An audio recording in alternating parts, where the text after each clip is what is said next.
anak-anak semuanya. Semoga dalam keadaan sehat dan selalu berdoa tetap dalam melakukan segala kegiatan. Pada hari ini, Ibu akan menjelaskan tentang materi kita pencemaran tanah.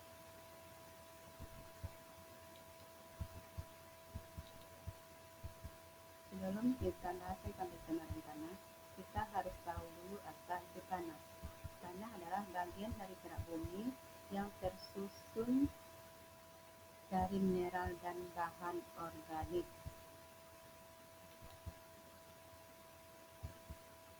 Baru kemudian kita akan membahas tentang pencemaran.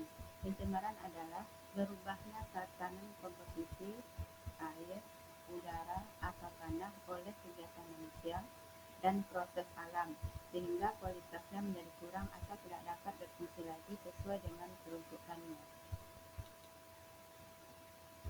Pengertian pencemaran tanah. Pencemaran tanah yaitu keadaan di mana bahan kimia buatan manusia masuk dan berubah lingkungan tanah alami.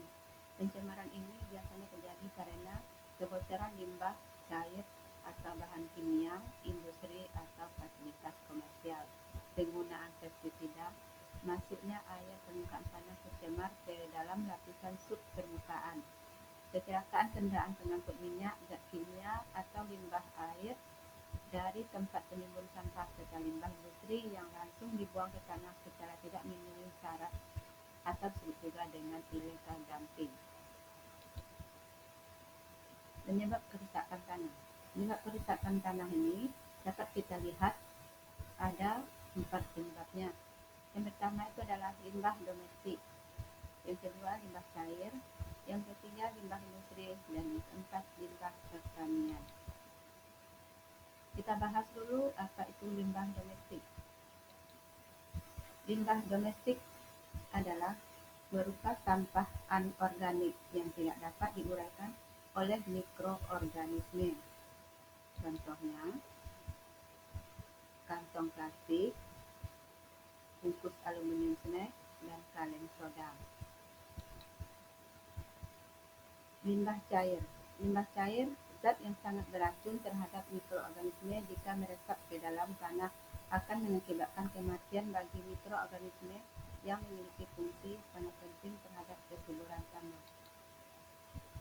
Contoh limbah cair yang sering digunakan oleh orang tuanya untuk mencuci atau Anda sendiri, yaitu deterjen, cat, dan oli. Limbah industri. Limbah industri disebut juga dengan limbah padat mengakibatkan pembusukan yang menimbulkan bau di sekitarnya karena adanya reaksi kimia yang menghasilkan gas tertentu seperti sisa pengolahan pabrik gula, pulp, kertas, rayon, plywood, pengawet buah, ikan, daging, dan lainnya. Contoh limbah padat. Limbah padat contohnya adalah, kasih contoh satu yaitu ampas tahu. Limbah pertanian. Contoh limbah pertanian adalah pupuk dan pestisida. Efek pencemaran tanah dapat kita lihat di sini ada 3 efek pencemaran tanah. Yang pertama adalah berpengaruh terhadap kesehatan, ekosistem, dan pertanian. Bagaimana cara penanggulangan agar jangan terjadi pencemaran tanah? Yang pertama itu kita lakukan remediasi, kemudian yang kedua biroremediasi, yang ketiga reboisasi dan pengolahan sampah. Nah, demikianlah pelajaran kita hari ini. Kita ketemu lagi minggu depan. Assalamualaikum warahmatullahi wabarakatuh.